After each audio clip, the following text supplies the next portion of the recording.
Okay, sige. Continue tayo sa Book of John. Ano tayo ngayon eh? Chapter 3, no? Book of John, chapter 3. Pero, di ba ang Bible hindi naman siya ano eh, hindi siya, wala talaga siyang chapter, no? Yung original context, yung original text. So, parang mga 100 AD na nagkaroon ng mga chapters yung Bible. Ibig sabihin, may mga part dito na continuation talaga tulad nitong chapter 3. So, balikan natin yung chapter 2, last 3 verses. Sige, sino pwedeng magbasa? Me. Sige, Ice. John chapter 2, verse 23 to 25. Now, when he was in Jerusalem at the Passover during the feast, many believed in his name, observing his signs which he was doing. But Jesus, on his part, was not entrusting himself to them, for he knew all men. And because he did not need anyone to testify concerning man, for he himself knew what was in man. Anong sabi, Ice? Ano siya? Parang sus. Sus kasi yung mga tao gano'n. Alam mo yung sus? Hindi, ano yun? Ay, hindi. Ay, anyway. Ano, parang nagpe-preach siya, pero nagda-doubt siya dun sa mga tao. Kasi alam niya that they cannot be trusted. He cannot entrust to them, no? Tapos ano yung Cannot magandang entrust. ano rito? Ano yung meron daw si Jesus? Ano yung kaya niyang gawin? Nagpapakita siya ng signs, ng Signs. And miracles. yung sa verse 25, ano yung kaya niyang gawin daw? Oh, because he did not need anyone to testify concerning man. For Dahil, he himself knew what was in man. ang galing, no? No? Ibig sabihin, alam niya yung heart ng tao, no? Tama. Yes, alam niya. Kumbaga, sa mga tao na lalapit kay Jesus, alam niya kung sino yung totoo at hindi. No? Anong Galing. masasabi natin dito? Knowing na Jesus have this power ba tawag dyan? Pag lumapit tayo kay Jesus, no need to pretend. Kasi No need. transparent. Pretend. Yes, tama. Tama, tama. All, kunwari, all righteous. Alam Correct, niya naman yung totoo. correct. And if you feel weak, if you uh, meron kang fear sa heart, 'di ba? Hindi mo kailangan itago sa kanya, 'di ba? Kasi alam niya yung heart ng tao, no? Alam niya kung totoo, alam niya kung hindi, no? So, parang ang ano bang mafe-feel natin doon? Comforting or matatakot ka sa ganung ano ni Jesus? Ano siya, parang for me, relaxing. Kasi ang hirap kaya mag-pretend. Put up a face, ganun. Yeah. Parang nung isang araw lang, meron akong kausap. Tapos iniisip ko, selfish ba ako? Yeah. Siguro, tanungin ko kay Lord, Lord, sabi mo nga sa akin kung selfish ako. Kasi ikaw mas alam mo eh. Mas Correct, kilala pa correct. niya ako kaysa sa sarili ko. So, kung selfish man ako, pwedeng pakisabi. Yes, yes. Alam mo, yan din yung ano ko dyan. Yan din yung nung nabasa ko yan. Yan din yung pumasok sa isip ko. Alam mo yung experience na minsan may mga tinulungan kang tao, tapos sa dulo, ikaw pa yung masama, no? Na parang minsan, ako before, no? Yung dati kong ako, gusto kong i-prove dun sa tao na yun, na mali ka, ito yung gusto ko, ito yung, parang gusto mo i-clean yung ano mo, no? Yung pangalan mo. Pero ito, natutunan ko kay Dorinto na parang di, hayaan mo na sila. Hayaan mo na sila na parang sabi mo nga 'di ba, ikaw God alam mo alam mo yung heart Mm-mm. ko, alam mo yung totoo. So okay na ako doon, na okay na ako ron na kahit na mali yung intindi nila basta sa maliwanag. So tama no. Comforting no that the God that we worship is a just God no. He is a just God. Okay, sino pa? Sino pa may gustong mag-share? Depende siguro perhaps kung paano mo kilala si God, kung paano mo kilala si Mm. Jesus. Kasi Yeah. merong ibang, di ba? Syempre tayo somehow may personal relationship tayo kay God. Kaya parang Yeah. somehow sa atin, komportable tayo lumapit. Correct, correct. Pero consider ng ibang tao na parang walang ibang alam kundi, naku, paparusahan ka ni God, ng Diyos, pag ganyan ka. So parang before sila humarap, kailangan nilang gumawa ng tama, kailangan nilang, para somehow at the back of their minds, pero silang bargaining chip na bago sila humarap, oh, ako gumawa ko na mabuti, di ba? So, luckily for us na nasa truth, sa atin, peace and comforting yung gano'n na alam mo na kahit na anong ibigay, ibato mo kay God, tatanggapin niya. Yung gano'n. Yes, yes, yes. Correct, correct. Ganda, ang gandang point. So, kung nasa side ka niya, okay sa iyo to, di ba? But if you're against God, malaking problema mo, no? Sino pa? Sino pang may point? May ibang insight?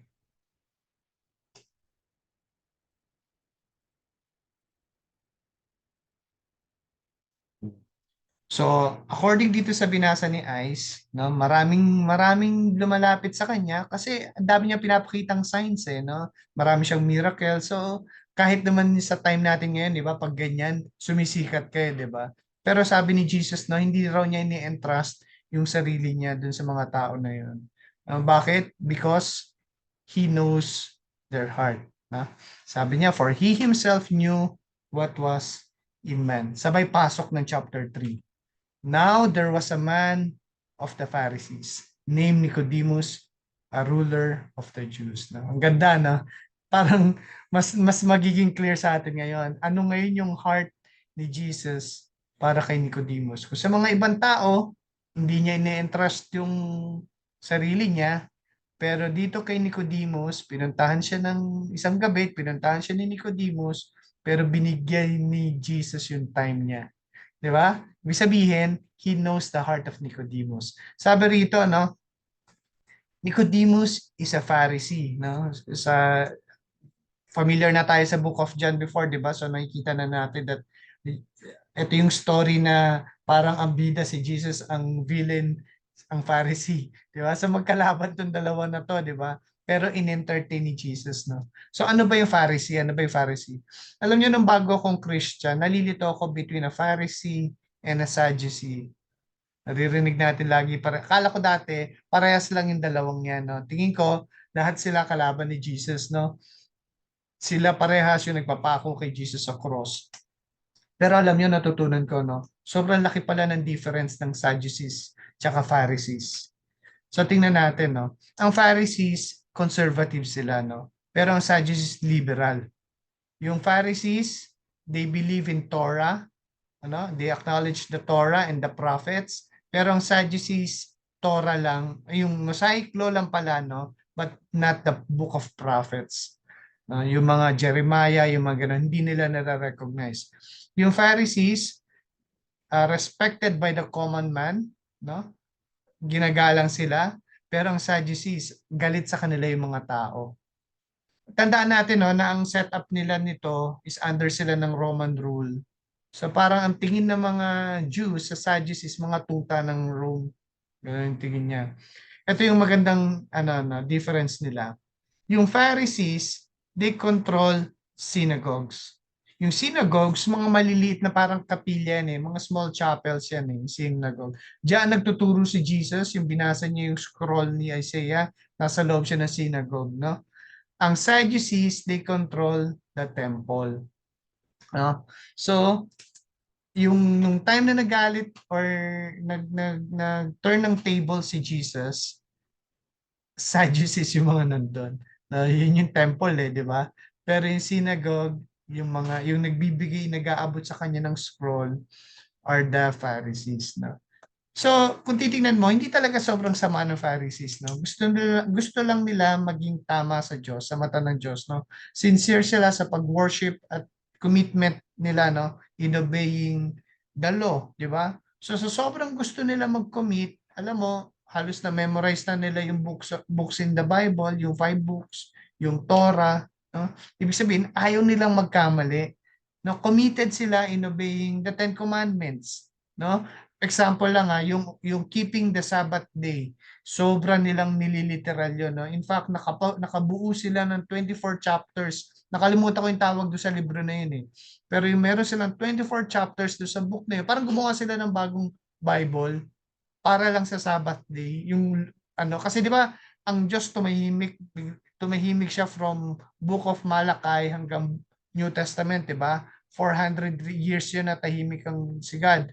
So walang revelation. Doon nila binuo yung 24 chapters na yun, no? Doon sila nag-set ng mga laws according do sa Sabbath day.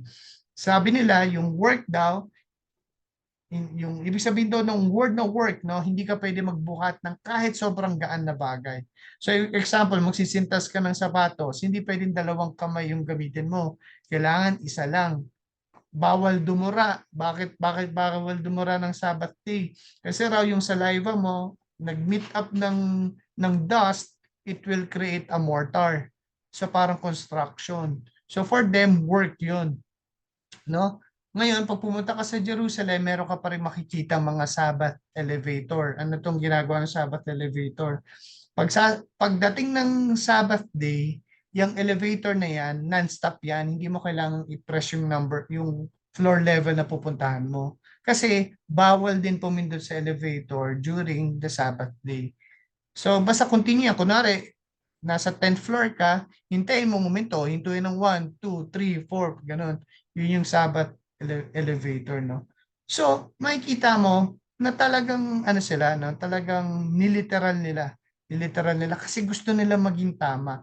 Okay? So sabi sa verse 2, this man, si Nicodemus daw, came to Jesus at night and said to him, Rabbi, we know that you have come from God as a teacher, for no one can do these signs that you do unless God is with him. Ano mapapansin nyo rito sa mga verses na to? Una, sa tingin nyo lang wala namang explanation, pero sa tingin nyo lang, bakit gabi siya dumating?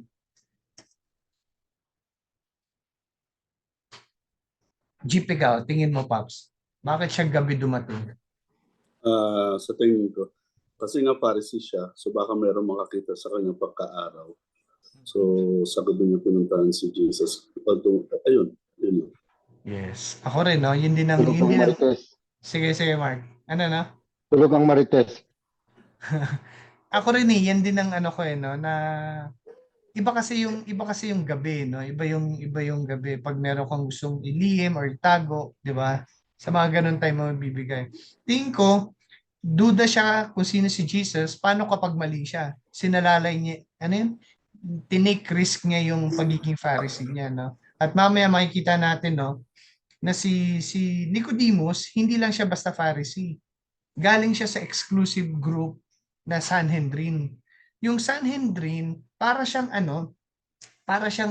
elite group na kasi 'di ba ang Israel ano sila political at the same time, 'di ba?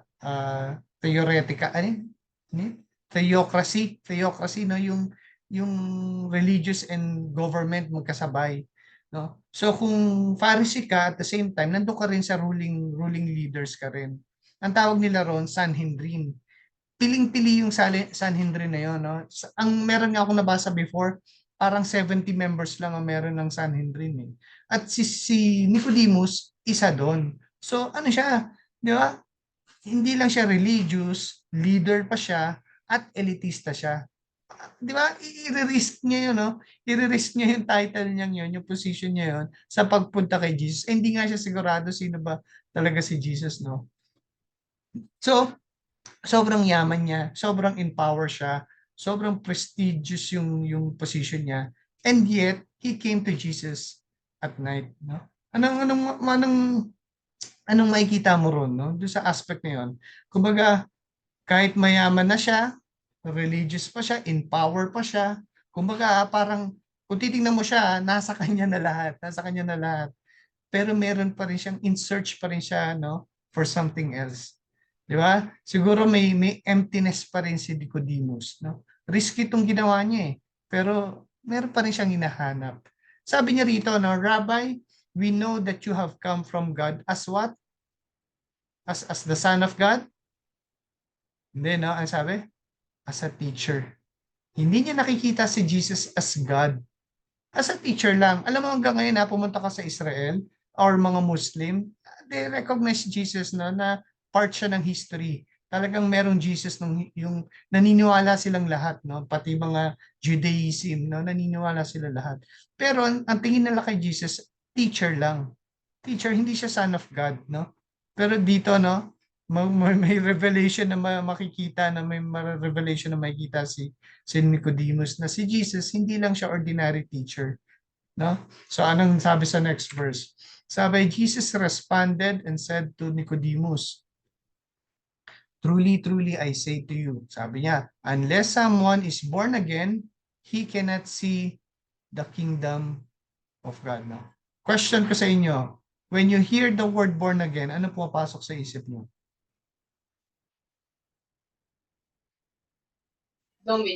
Religion. Religion. Tama na? Religion. Parang denomination, no? Tama. Ano pa?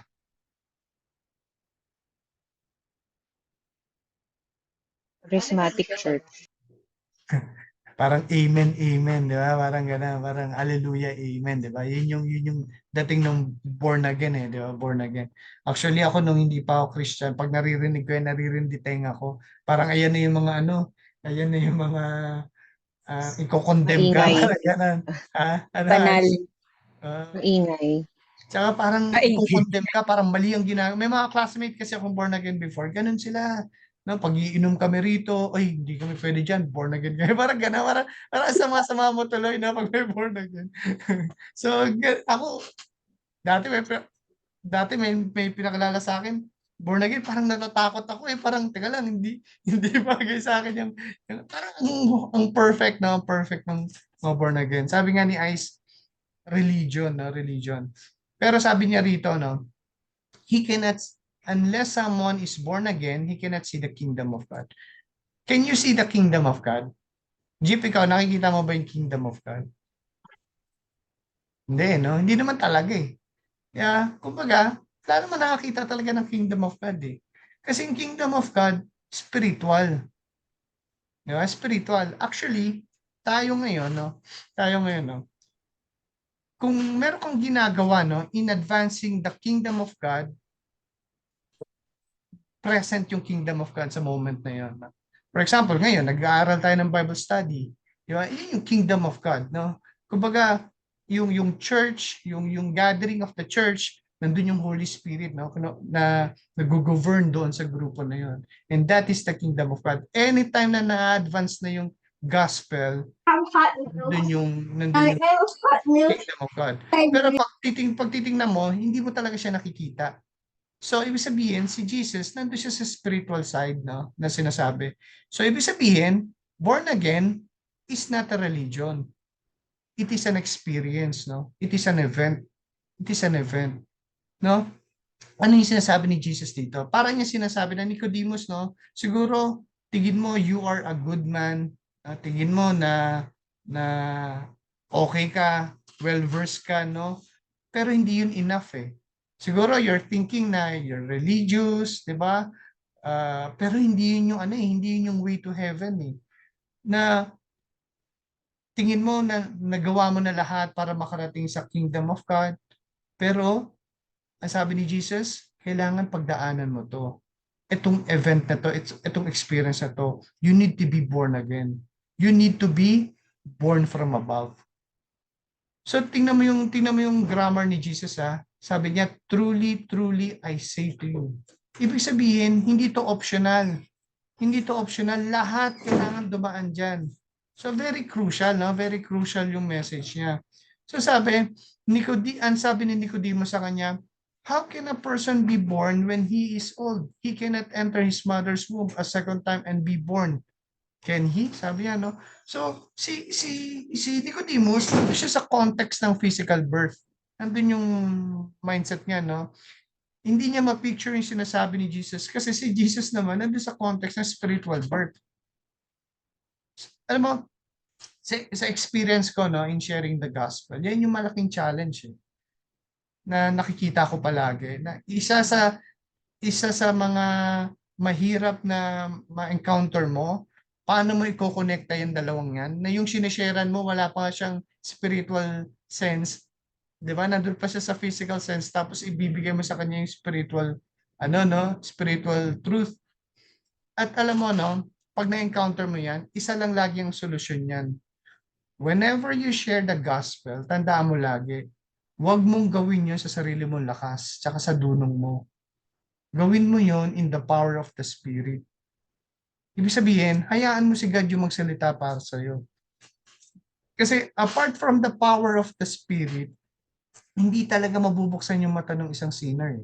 Kasi si God ang nagbubukas nun eh.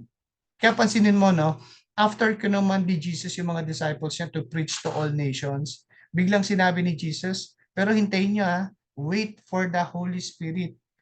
Kasi siya yung magbibigay sa inyo ng power to preach. Ibig sabihin, yun yung nakakapag-share ng gospel, hindi talaga ikaw. Kaya kunwari meron kang pinaliwanagan, no? Tapos tinanggap niya, wag kang matuwa na parang dahil sa galing mo, no? Kasi hindi talaga ikaw. Hindi kaya ng physical realm eh.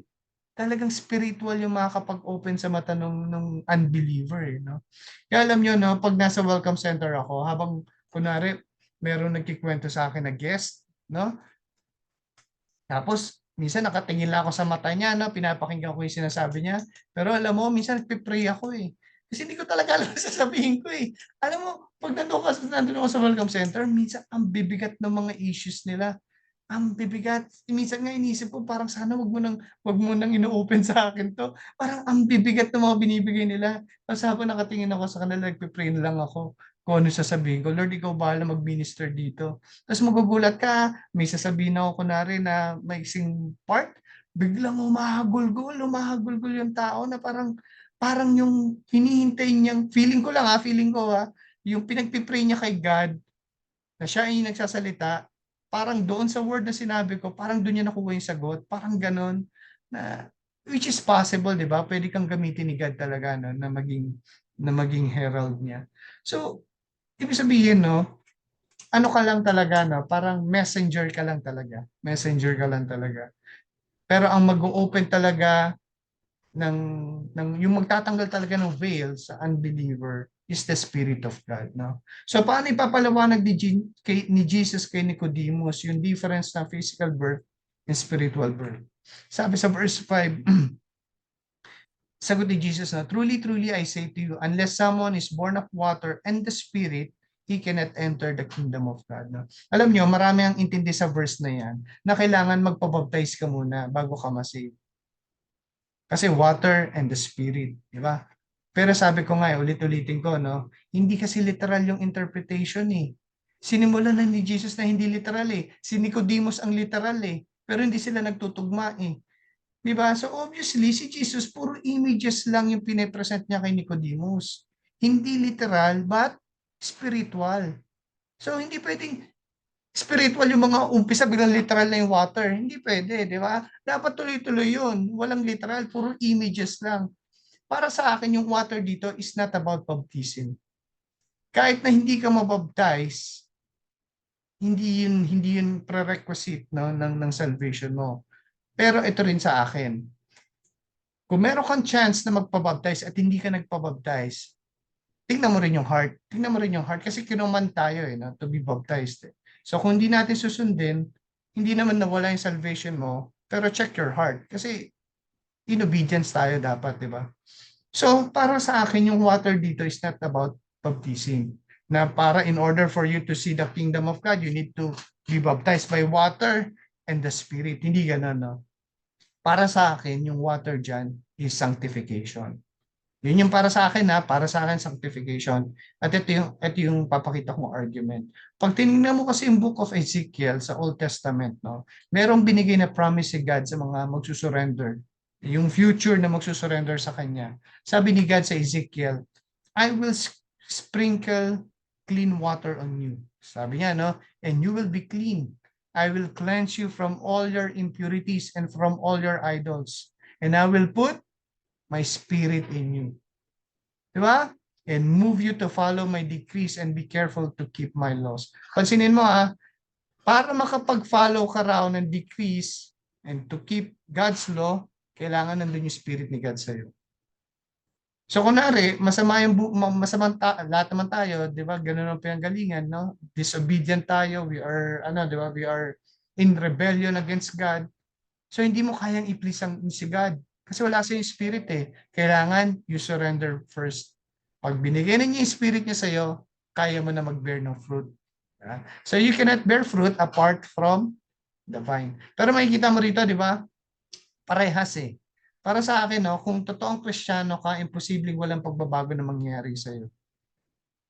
Kasi pinramis ni God eh, sigurado, mag-sprinkle ako sa'yo ng clean water.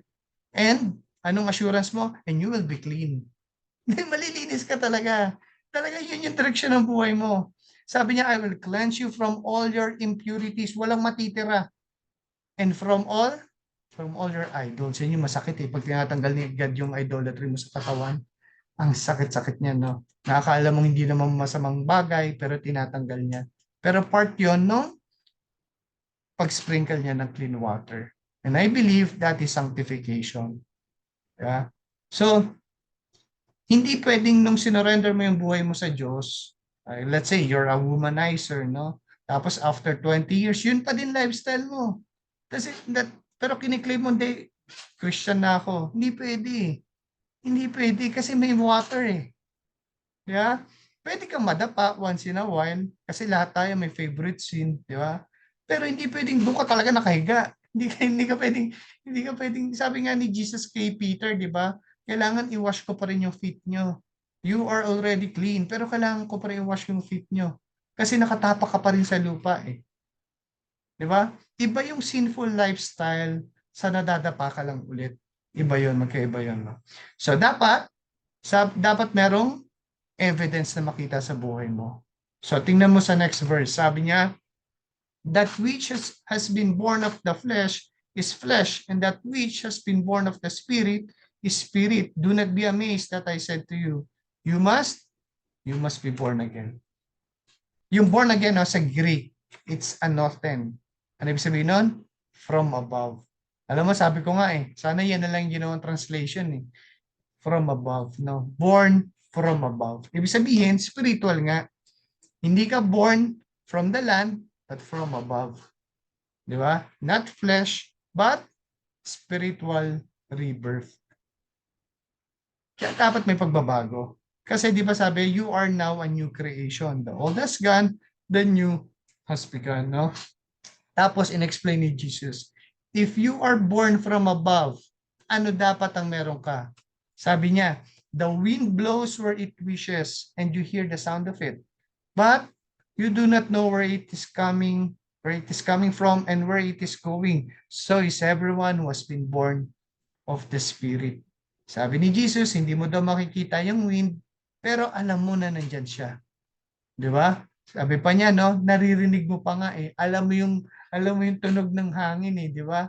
Bakit? Kasi may evidence. Di ba? Mararamdaman mo sa skin mo yung hangin, makikita mo yung dagat may waves dahil sa hangin. Napapagalaw niya yung mga dahon. Hindi mo man siya nakikita, pero convinced ka na nandyan siya, di ba? Same with the Spirit. You don't see it physically, but you will know if a person has the Spirit of God.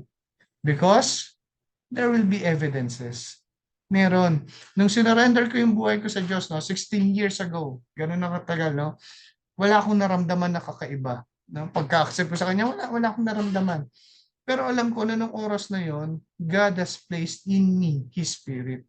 Kasi yung buhay ko noon, sobrang kabaliktaran na ngayon eh. Yung desire ko, yung pangarap ko, yung ambition ko sa career ko, talagang nagbago eh. Diba? Na hindi ko na, yung iba pinag-pray ko, yung iba hindi ko na nga pinag-pray. Pero binago niya, yung taste buds ko, binago niya talaga. Diba? May kakasala pa din ako, pero masasabi ko na yung direksyon ng buhay ko ngayon, papunta na doon sa direksyon na gusto niya. At kaya kong sabihin, alam mo yan, kailangan mo i-assess yung sarili mo eh. Diba? Hindi mo namang binuboast yun eh. Pero kailangan nakikita mo yun na there will be evidences, no? So sabi niya sa next verse, Nicodemus responded and said to Jesus, so how can these things be? Sabi niya, no? Sabi ni Jesus, you are a teacher of Israel and yet you do not understand these things. Di ba? Kabisado niyo yung Torah, yung Old Testament, pero hindi mo naintindihan yung pinaka-essence ng scripture. Di ba? Nagtuturo pa nga siya eh. Alam ni Nicodemus yung written word sa scripture. Malamang kabisado pa niya yun. Pero hindi niya naririnig yung ano, hindi niya naririnig yung revelation sa word ni God. Posible yun at nakakatakot yun. Posible yun at nakakatakot yun. Posible that people are teaching the scripture pero tinuturo nila ang Bible as another literature book lang. Kung ano yung nabasa mo, yun yung tinuturo mo. Pero ang Bible hindi siya ordinary book eh. No? The scripture is alive. And if you have the Spirit of God, His Spirit will speak to you through the scripture. Doon kaya kakausapin. Di ba? Magugulat ka na lang kakausapin ka ng Diyos through His Word.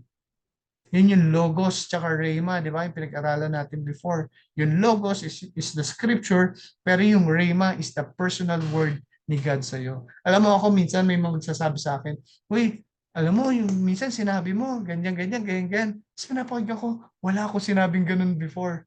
Wala akong ganun sinabi. Pero alam mo, intindi ko, yun yung Rhema mo. Meron ako sinabing scripture, pero iba yung message na binigay sa'yo ni God. Posible yun. Personalize yun sa'yo. So, okay, nag-agree na ako kasi nag-gets ko na hindi ganun yung pagkasabi ko, pero ganun yan na-interpret. Kasi may rhema eh. Buhay yung word ni God eh. Di ba? So, bakit kaya hindi maintindihan ni Nicodemus yung truth?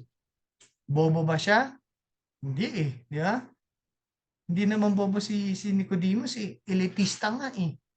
Or dahil meron siyang heart issue.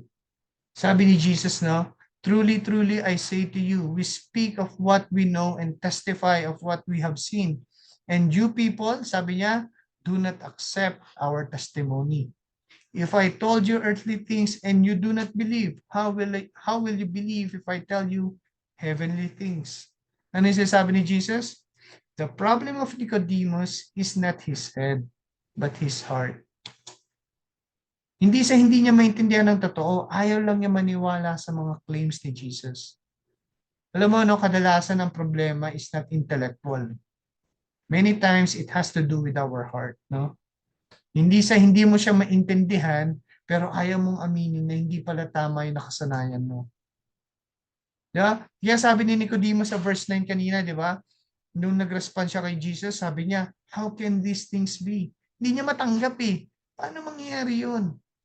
Hindi po si Nicodemus eh. Para hindi niya maintindihan. Pero nahihirapan siyang tanggapin na yung lahat ng ginagawa nila as Pharisees cannot bring them to heaven. Ang hirap tanggapin na kung sino pa yung thief on the cross, siya pa yung makakapasok sa kingdom ni God. Na yung adulterer na tiga Magdalene, makakapasok din sa heaven. Ang hirap nun. Di ba? So grabe yung dilemma ni Nicodemus, no? Yung gumugulo sa isip niya ngayon. Pero bakit siya ngayon na kay Jesus? Bakit siya nandyan? Kasi inopen ni Jesus yung heart niya. Binigyan siya ng opening. Binigyan siya ng hunger to know the truth. Sabi sa 13, no one has ascended into heaven except he who descended from heaven, the Son of Man. And just as Moses lifted up the serpent in the wilderness, so must the Son of Man be lifted up, so that everyone who believes will have eternal life in Him. Alam ni Jesus na maalam si Nicodemus sa Old Testament. No? Kaya ngayon gagamitin ni Jesus yung nalalaman niya para i-reveal sa kanya yung truth about Jesus. No? Pag titingnan mo yung time ni Moses, alam naman natin yun, no? Sa Exodus, finri ni God yung mga Israelites sa Egypt. Ano nangyari? Tuwan-tuwa silang lahat. Diba? Bakit sila hindi matutuwa? 400 years silang slave ng Egypt. Diba? Ngayon, after 400 years, malaya na sila. Diba? Ang dami nila nakita miracle si Jesus. No? Inopen yung Red Sea, nakadaan sila on dry land. 'Di ba? Wala naman silang alam about warfare, pero hindi sila napatay ng mga chariots ni Pharaoh. Nakaligtas sila. 'Di ba? Sobrang pinipraise nila si God. Pero nung nakaramdam na sila ng pagod sa journey nila, Sunod-sunod yung reklamo nila sa Diyos. At ang bigat pa nung sinabi nila kay God. Sabi niya, sana hindi mo na lang kami finri. Sana iniwan mo na lang kami sa Egypt. Nakalimutan na nila yung Red Sea, nakalimutan nila yung clouds, yung binabantayan sila, nakalimutan nila yung manna, pinapakain sila araw-araw. Di ba? So ano ginawa ni God? Matutuwa? Minsan kala natin pag galit tayo sa Diyos, no? Parang okay lang yan, ganun si God. Di. Nagalit ang Diyos sa kanila. Nakatikim sila ng wrath of God. Ano ginawa ni God? Nagpadala ngayon si God ng serpent para para sugatan sila? Hindi, para patayin sila. Ganun yung wrath ni God. Nakakatakot, di ba? Sabi sa Book of Numbers, the Lord sent fiery serpents among the people and they beat the people so that many people of Israel died. Alam nyo, tama ba, no? Pag nakagat ka daw ng fiery serpent, no? Or poisonous snakes, yun yung ibig sabihin ng fiery, poisonous, no? Bigla ka daw mauuhaw sobra. Bigla ka daw mauuhaw sobra. Tapos sabi ng ano, no? Lalagnatin ka daw. Lalagnatin ka hanggang ang biruan nga namin diyan dati. Pag nakagat ka na ng poisonous snake, kuha ka na lang ng mga dried leaves, no, sa tabi mo. Hintay mo na lang mamatay ka. Talagang, ibig sabihin, no, darating ka sa punto ng buhay mo na sobrang desperate ka na. Bakit? Kasi alam mong helpless ka eh. Wala na yun. Wala ka ng pag-asang mabuhay pa. Alam nyo, no, spiritually speaking, no, we are all beaten by the poisonous snake. Ang tawag dyan ng Bible dyan is sin, kasalanan. No? Kaya lahat tayo, desperate.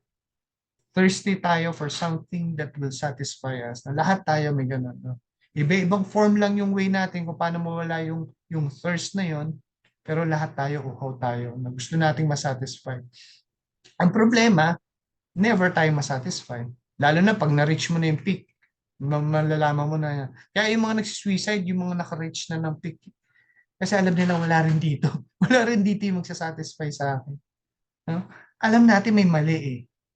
Pero, hindi natin alam yung solution.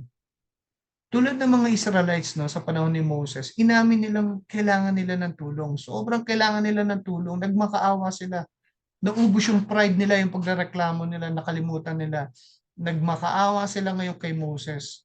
Sabi nila kay Moses, sige na, kausapin mo ang Diyos. Maging intercessor ka para sa amin. Parang ikaw yung kumausap para sa amin. Na-save kami. Nagmakaawa talaga sila. So ano ang sagot ng Diyos kay Moses? Then the Lord said to Moses, make a fiery serpent and put it on a flagpole. And it shall come about that everyone who is beaten and looks at it will live. So madali lang pala ang solusyon sa problema. Titingin ka lang sa flagpole na may fiery serpent, tapos mabubuhay ka. Dali, no? Pero alam mo, na-realize ko, ang mga titingin lang dyan, yung mga desperado na. Yung alam nilang talagang mamamatay na sila. Pero kung sa tingin mo, kaya mo pa, tingin mo hindi ka naman talaga patay, imagination mo lang yung fiery serpent, tingin ko hindi ka titingin dyan. Kalokohan eh. Titingin ka, mabubuhay ka. Parang hindi realistic. Di ba? Pero, if you reach the point of desperation at maliwanag sa'yo, totoo to, mamamatay na talaga ako. Point of hopelessness. Grabe na yung uha mo to the real thing that can truly satisfy you. Sigurado ako, makikipag-unahan ka sa pagtingin. Di ba? At sabi ng Bible, no, gumaling lahat ng tumingin sa kanya. Sabi ni Jesus, no, as Moses lifted up the serpent, he must be lifted up so that everyone who believes in him will have eternal life. Tandaan natin, hindi mo lang tatanggapin si Jesus sa buhay mo for the sake na makarating ka ng langit. Hindi yun yung point ng gospel. Tatanggapin mo siya dahil alam mong makasalanan ka. Alam mong hindi mo kaya i-save yung buhay mo. At si Jesus lang yung only way mo for your salvation. And you must admit that you're a sinner. Sabi ng Bible, no, everyone has sinned and falls short of the glory of God. Maniwala ka, kasama ka rin doon sa all. Di ba? You must realize your desperation. Hindi mo maintindihan yung cross until you realize that you're a sinner and you need a Savior. Alam mo, born again Christianity is not a religion, but an admission that Jesus is our only hope. For God so loved the world that He gave His only Son, so that everyone who believes in Him will not perish, but have eternal life. Amazing, no? Yung pinakasikat na verse sa Bible, sinabi ni Jesus kanino? Kay Nicodemus. Ang lupit, no? Maraming lumapit kay Jesus, pero hindi in-entrust ni Jesus sa kanila. Sinabi lang niya kay Nicodemus. Sinabi niya ni Jesus sa taong sobrang religious. Alam mo, kung ang salvation is by good works, sa paggawa na mabuti sa kapwa o pagiging mabait o pagkaalam ng scripture, hindi na kailangan pumunta ni Nicodemus kay Jesus, di ba? But religion will never be a way to heaven. Pero alam niyo, ba't ayaw maniwala ng maraming tao sa cross? May tatlong rason. Ano yung una? For God did not send the Son into the world to judge the world, but so that the world might be saved through Him. Bakit ayaw maniwala ng tao sa cross? Ang anong unang reason? Ignorance.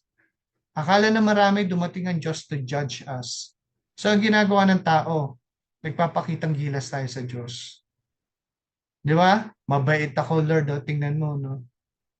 Ang symptom ng sin is guilt. Lahat tayo may guilt because of sin. No, so para mawala yung guilt sa buhay natin, ano ginagawa natin? Good works. Tumutulong ako sa mahirap. Wala akong inaagrabyado. Nagbibigay ako ng tithes. Good works. We will hide inside religion. Doon tayo magtatago sa religion. Kumbaga, minsan pa nga, i-compare mo pa yung buhay mo sa mas makasalanan. At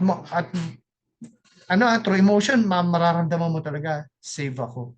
Bakit? Kasi nagtatago ka sa religion. Second reason, ba't ayaw maniwala ng tao sa cross? The one who believes in Him is not judged. The one who does not believe has been judged already because he has not believed in the name of the only Son of God. Anong pangalawang reason ba't ayaw nila maniwala? Hindi nila alam na mayroong promise. Hindi alam ng tao na may promise ang Diyos. Hindi alam ng tao na mayroong certainty ang salvation. Once saved, always saved. At hindi yun babawiin ng Diyos. Pangatlo, and this is the judgment that the light has come into the world and people love darkness rather than the light for their deeds were evil. Ano yung pangatlong reason ba tayo maniwala ng tao sa Diyos sa cross? Ayaw nila magbago. Gets mo na yung truth eh. Naniniwala ka na eh. Medyo okay na. It makes sense na. Okay na. Pero ayaw mong bitawan yung kasalanan mo. So para mo sinasabi, naniniwala ako that Jesus is my Savior. Pero wag mo na yung Lordship. He is not yet my Lord. Ayaw mo pa rin i-surrender, no? Pero kunwari, no, ang reason mo lang talaga is, alam mo makasalanan ka, pero hindi naman sa ayaw mo i-let go eh. Gusto mo sumunod, pero di mo alam kung paano. Hindi imposible ako magbago. So, yung mga ganong question, yun ang magandang problema. Yun ang magandang problema. Hindi sa ayaw mo i-let go. Tingin mo lang hindi ka na kayang baguhin ng Diyos. No? So, bakit siya magandang problema? Kasi kailangan mo lang maging honest kay God. Lord, gusto ko, pero paano? Hindi ko kayang bitawan itong kasalanan na to eh. Aminin mo yun sa Diyos. Ang tawag doon, surrendering to God. Hindi ikaw magbabago sa iyo. Trabaho yun ng Diyos. No? Ang trabaho mo, i-allow mo siya na baguhin ka niya. For everyone who does evil hates the light and does not come to the light, so that his deeds will not be exposed. But the one who practices the truth comes to the light, so that his deeds will be revealed as having been performed in God. This is one of the major images now used in the Gospel of John. Ano daw reason why sinners will not come into the light? Because they love darkness. Gusto nila ituloy yung buhay sa dilim. Gusto nila ituloy yung lifestyle na yon na hindi nakikita. No? Alam niyo, sobra ako nakaka-relate dyan. No? First time na marinig ko yung gospel, no? Naging maliwanag sa akin eh. Nag-gets ko. Nasa China ako noon. Pero alam mo, nasa isip ko, paglabas ko nung church, sabi ko, Lord, wag muna. Kasi isipin nyo, 30 years old ako noon. Parang highlight yun eh. No? Highlight yun ng ano ko eh, ng age ko noon. Na tapos kumikita ka pa sa ibang bansa. No? Na parang, Lord, gusto ko muna enjoyin. Feeling ko malungkot eh. Feeling ko malungkot yung Christianity eh. Di ba? Kumbaga, ayaw mo pa yung light. Gusto mo pa munang dun ka muna sa darkness. Kasi aminin natin, no, masarap yung darkness eh. 'Di ba? Pero alam mo, by the grace of God, hindi niya ako tinigilan, no? Binago niya yung desires ko unti-unti. And sasabihin ko talagang I will be forever grateful, no? Na hindi ako tinigilan ng Diyos, no? Pero pansinin niyo, no? Yung iba, marinig lang nila yung word na Bible, parang pumipintig na yung tenga nila, umaalis sila agad. Alam niyo bakit? Kasi the closer they get to the light, the more yung sin nila are being exposed. Diba? Masakit yon. Masakit yon if you enjoy the darkness. In short, hindi intellectual problems that keep people from trusting Jesus. No? It is the moral and spiritual blindness. Yun yung reason ko bakit mas masarap ang bawal kaysa tama. Dahil doon sa spiritual blindness. At lahat tayo, sabi ng Bible, we are all spiritually blind. Sabi ng mama ko before, ang CCF daw para lang yun sa matatalino. Sabi niya, kaya naiintindihan nila ang Bible eh. Kasi matatalino sila. Pero hindi totoo yun. Hindi sa dunong. Nasa puso. Di ba? Nandun sa heart. Kaya sabi ni Jesus, no, if you're in the light, you will practice the truth. Hindi siya lip service. Pero isinasabuhay mo. You practice the truth. Hindi mo malalaman na Christian na isang tao dahil magaling magsalita. Hindi yon. Dapat he practices the truth. Sabi ni Jesus, your deeds will be revealed. Paano mo malalaman kung nasa light ka na? Merong evidence. No? One day, makikita mo yung evidence sa buhay. Dahil pangako yun sa Ezekiel that he will sprinkle clean water on you, he will cleanse you from all your impurities and from all your idols. No? And as we close, no, sa tingin nyo, natapos na to yung kay Nicodemus. Sa tingin nyo, naniwala ba si Nicodemus kay Jesus? Naging maliwanag ba sa kanya yung salvation? Na-experience ba niya yung sinasabi ni Jesus na be born from above?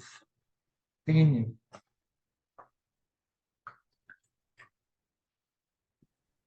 May tamang sagot. Meron tao sa gato. Feeling ko pagkatapos ng encounter na to, parang nag-iisip-isip pa siya. Okay. Tapos naniwala siya after nung resurrection. Or even before. Even before ba?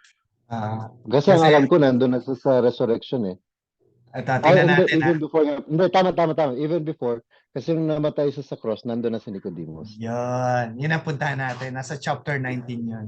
Kinuha na si Nicodemus, di ba? Ha? Yeah. Ay, Isa siya sa kinuha niya si nagtanggal ng Jesus body. nung namatay. Yes. Ito. So follower Sabi- na siya. Si Joseph of Arimathea asked Pilate for the body of Jesus. Now, Joseph was a disciple of Jesus but secretly. Pwede pala yun, no? Because he feared the Jewish leaders. With Pilate's permission, pumayag si Pilate, no? He came and took the body away. He was accompanied by Nicodemus, the man who earlier had visited Jesus at night. Kaya alam ko talaga may ibig sabihin yung at night kasi inuulit nila at night Di ba? Nicodemus brought a mixture of myrrh and aloes, about 75 pounds. So, ano yung setting? Habang lahat ng disciples si Jesus nagtatago at natatakot sa mga panahon na yan, Nicodemus came out to life. he is no more a secret agent, no, but a true follower of Christ. Bakit, no? Yun yung evidence niya eh. Lumabas siya. Dati gabi lang siya pumupunta. Ngayon, nasa liwanag na siya. Pansinin mo rito, na sabi niya na, ano ko lang to, napansin ko lang to nung minimeditate ko ngayon. Sabi niya na, but secretly, pinaalam ni Joseph Arimathea yung body niya. Tapos pumayag ay hindi, nabura ko pala yung verse na yun, no? Kung bakit pumayag si Pilate. Kasi wala talaga siyang kasalanan, no? Di ba sinasabi ni Pilate, naghugas siya? Hindi ko pala nasama yung verse na yun. Pero tingnan mo, no? Si Nicodemus experience a spiritual rebirth, no? Ako naniniwala ako na he is now born from above.